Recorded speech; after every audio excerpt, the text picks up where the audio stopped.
भाई जैसे कि हम लोग जानते हैं कि भारत में बिना लाइसेंस के गन रखना एक कानूनी अपराध है। अगर आप पकड़े जाते हैं तो आपको मिनिमम 7 साल तक की सजा हो सकती है। ऐसे ही इस वीडियो में हम जानेंगे कि आखिर क्या है कानून जिसके तहत हमें गन लाइसेंस का लाइसेंस मिलता है। साथ ही हम ये भी जानेंगे कि गन के लिए हम आवेदन कैसे और कहाँ कर सकते हैं। आवेदन करने के लिए ऐसी कौन कौन सी गवर्नमेंट की शर्त है जिसे हमें फुलफिल करना होता है। एक व्यक्ति कितने शस्त्र के लिए आवेदन कर सकते हैं और हमें कौन कौन सी गन के लिए लाइसेंस मिल सकता है। साथ ही ये भी जानेंगे कि अगर आप किसी आर्म फोर्स या पुलिस में सर्विस करते हैं या रिटायर्ड हो चुके हैं तो उसके लिए गवर्नमेंट की तरफ से क्या स्पेशल प्रोविजन रखा गया है गन लाइसेंस के लिए। और हम ये भी जानेंगे कि गन लाइसेंस के लिए कितनी फीस गवर्नमेंट को देनी होती है, गवर्नमेंट आपसे कितना जो है सो चार्ज करती है। इस तरह की सारी टॉपिकों पर डिटेल से हम चर्चा करेंगे। हेलो एंड नमस्कार दोस्तों, मैं आपका अपना साथी मुकेश झा आपके अपने चैनल ऑनलाइन विद मुकेश पर स्वागत करता हूं। पहले हम भारतीय कानून के उस पहलू को जान लेते हैं जिसमें आर्म्स, एम्युनिशन व लाइसेंस लेने का जो है सो सारा प्रावधान होते हैं। दोस्तों ये जो है आर्म्स एक्ट 1959 है। आर्म्स रूल 1962 में यही वो दो प्रोविजन है जो इंडिया में जो आर्म्स एम्युनिशन से रिलेटेड जो भी मुद्दे होते हैं इसी कानून के तहत जो है सो डील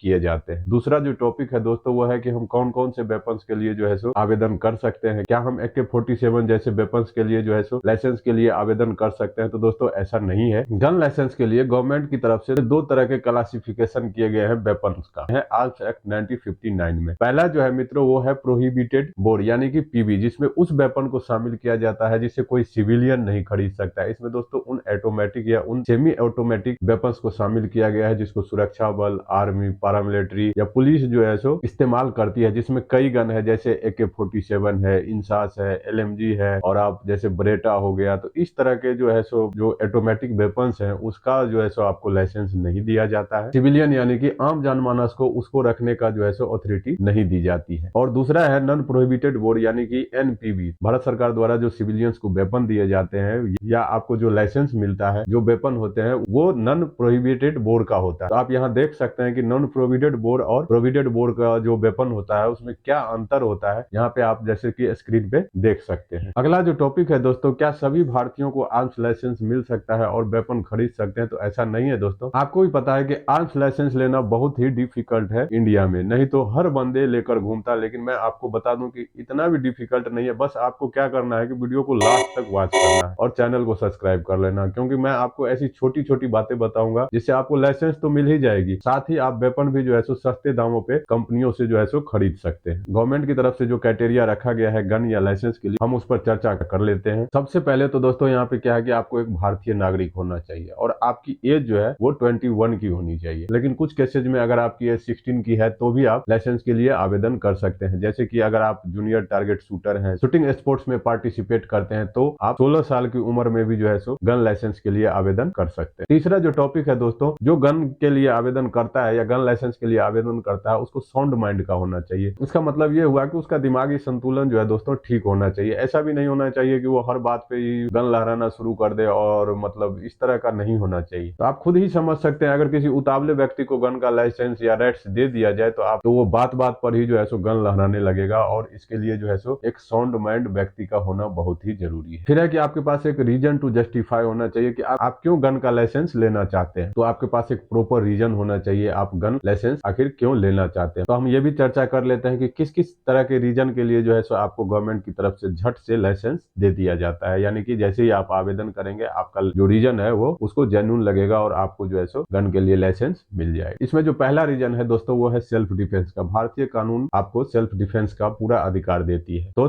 आप सेल्फ डिफेंस के लिए भी गन का लाइसेंस ले सकते हैं। अगर आप कोई बिजनेसमैन है और अगर आपको लगता है कि आपके साथ रॉबरी जैसी घटना हो सकती है, जैसे कि आप भी देखते होंगे कि ज्वेलरी वगैरह के जो शॉपकीपर होते हैं उनके साथ इस तरह की घटना जो है सो बार बार होती रहती है, तो वो भी इस तरह का रीजन दे सकता है कि हमारे साथ रॉबरी हो सकती है या हमारे दुकान में चोरी हो सकती है या हमें जो है सो वेल्थ के कारण जो है सो जान का खतरा हो सकता है। तो ये भी एक प्रॉपर रीजन हो सकता है दोस्तों गन लाइसेंस के लिए। फिर तीसरा है कि किसी आपसी रंजिश के कारण भी जो है सो आपकी जान को खतरा है, तब भी आप आवेदन कर सकते हैं या सरकार से जो है सो गन के लिए आवेदन करने का रिक्वेस्ट कर सकते हैं। और भी कई रीजन हो सकते हैं दोस्तों की, जैसे कि आजकल बाउंसर वगैरह हथियार लेके किसी वीआईपी वगैरह को सिक्योरिटी देती है, तो आप सिक्योरिटी गार्ड की जॉब करना चाहते हैं तो उस कंडीशन में भी जो है सो आप गन लाइसेंस के लिए आवेदन कर सकते हैं और इस तरह का जो है सो रीजन दे सकते हैं। और भी एक रीजन है जिसमें है कि क्रॉप प्रोटेक्शन का, जिसमें आप रूरल एरियाज जो होते हैं, गांव का जो इलाका होता है, उसमें एग्रीकल्चर लैंड को बचाने के लिए या जानवर से जो है सो अपनी फसल को बचाने के लिए जो है सो आप लाइसेंस का आवेदन कर सकते हैं। क्रॉप प्रोटेक्शन जिसमें जो रूरल एरियाज होते हैं उसमें एग्रीकल्चर लैंड को आप बचाना चाहते हैं या जानवर से अपनी फसल को बचाना चाहते हैं तो भी जो है सो आप आवेदन कर सकते हैं। इसमें हर जानवर से बचाने के लिए या हर जानवर को मारने के लिए जो है सो आपको लाइसेंस दोस्तों यहाँ पे नहीं दिया जाएगा। जिसमें कुछ स्पेसिफिक एनिमल होते हैं, शेड्यूल एनिमल होते हैं, उन्हीं को मारने के लिए, उन्हीं से सुरक्षा के लिए जो है सो दोस्तों यहाँ पे आपको गन का लाइसेंस मिल सकता है। वाइल्ड लाइफ प्रोटेक्शन के तहत जो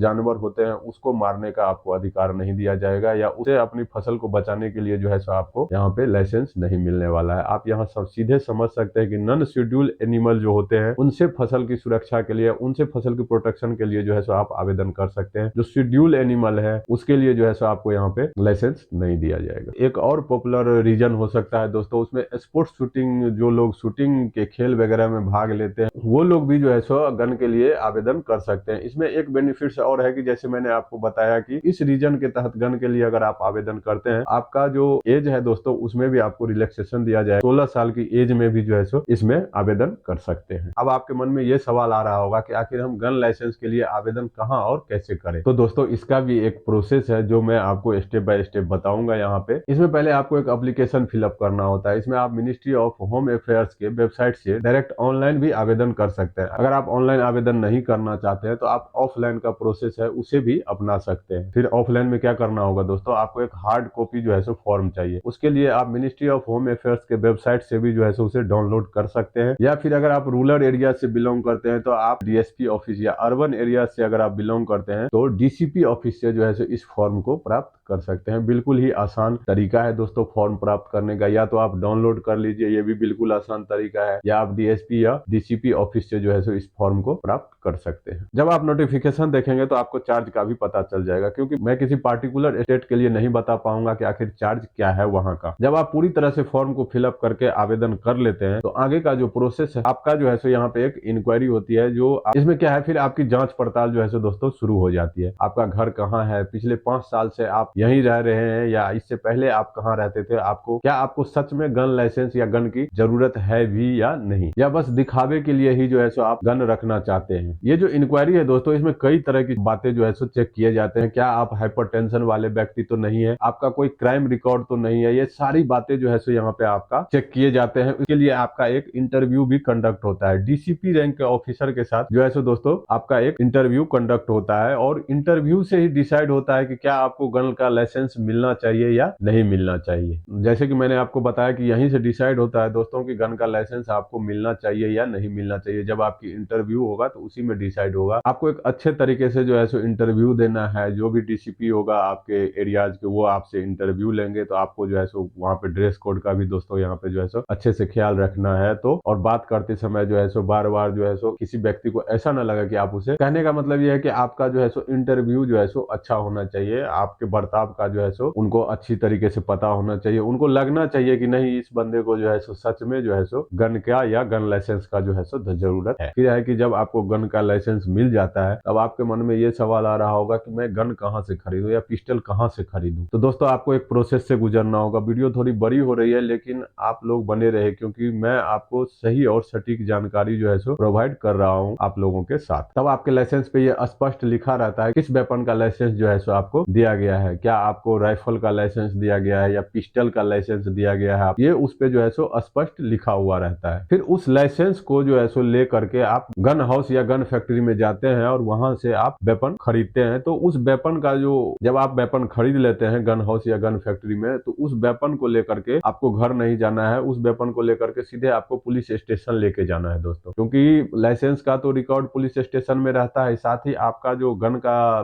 नंबर होता है वो सारे रिकॉर्ड्स भी जो है सो पुलिस स्टेशन में फिर से दोबारा से जो है सो लिखे जाते हैं। तो ये जो प्रोसेस है दोस्तों ये कंपलसरी है। अगर आप ऐसा नहीं करते हैं तो फिर भी जो है सो आपके ऊपर भी जो है सो इसका चार्ज लग सकता है, इसका अलग से चार्ज लग सकता है आपके ऊपर। जैसे ही आप हथियार खरीद लेते हैं तो आपको जो है सो लाइसेंस का साथ साथ जो है सो उस वेपन को भी पुलिस स्टेशन में ले जाना होता है। वहां पे जो है सो गन का भी जो है सो एक नंबर होता है, एक पार्टिकुलर नंबर होता है हर एक वेपन का, तो उसका भी जो है सो अपने पुलिस स्टेशन में जो है सो नंबर नोट करवाना होता है, यानी कि रजिस्ट्रेशन करवाना होता है। ये जो है सो बिल्कुल ही कंपलसरी है, तो ये आपको दोस्तों करना ही है। तो आप इस तरह से लाइसेंस लेकर अपना वेपन खरीद सकते हैं और जिस पर्पज से आपने ये लिया है उस तरीके से जो है सो इस्तेमाल कर सकते हैं। अब हम ये चर्चा कर लेते हैं कि जो आर्म फोर्स पर्सन है उनके लिए क्या अपॉर्चुनिटी होती है वेपन का लाइसेंस लेने के लिए या हथियार खरीदने के लिए। दोस्तों जो मैंने आपको प्रोसेस बताया वो सारी प्रोसेस आपको भी फुलफिल करना होगा, लेकिन आपको एक यहाँ पे एडवांटेज इस बात का मिलेगा कि आपको पहले से ही गन चलाने आता है और जो है सो आपको उसका इस्तेमाल करने आता है। तो क्या करना है, अगर आप सर्विस में है तो आपके जो वहाँ पे, जैसे अगर आप किसी पुलिस में है तो जिला का जो कप्तान होगा वो आपको जो है सो एक सर्विस सर्टिफिकेट देगा, और जैसे कि आप यहाँ पे कब से नौकरी कर रहे हैं, आपका आचरण कैसा है, उसमें सारा कुछ लिखा हुआ है, आपका डेट ऑफ बर्थ क्या है। अगर आप पैरामिलिट्री से हैं तो दोस्तों वहाँ पे क्या है कि आपके जो कमांडिंग ऑफिसर होते हैं उनके द्वारा आपको एक सर्विस सर्टिफिकेट जो है सो लगा देनी है उस डॉक्यूमेंट्स के साथ, जो मैंने प्रोसेस बताया है उसमें जो है सो आपको अटैच कर देना है। इससे ये होगा कि अगला जो बंदा है, जो अधिकारी आपका इंटरव्यू ले रहा होगा, उसको ये स्पष्ट हो जाता है कि ये जो बंदा है उसको पहले से जो है सो वेपन हैंडलिंग का नॉलेज है, वो एक डिसिप्लिन सोल्जर है, या इस तरह की जो है सो उसके मन में एक आपके प्रति जो है सो एक सहानुभूति बैठ जाती है। तो आपको जो है सो गन का लाइसेंस मिलने में दोस्तों यहाँ काफी आसानी हो जाती है। तो ये है दोस्तों कंप्लीट प्रोसेस एक वेपन खरीदने का, एक लाइसेंस लेने का। अब मैं आपको नेक्स्ट वीडियो में बताऊंगा कि अगर आपके पास पहले से गन का लाइसेंस है तो उसे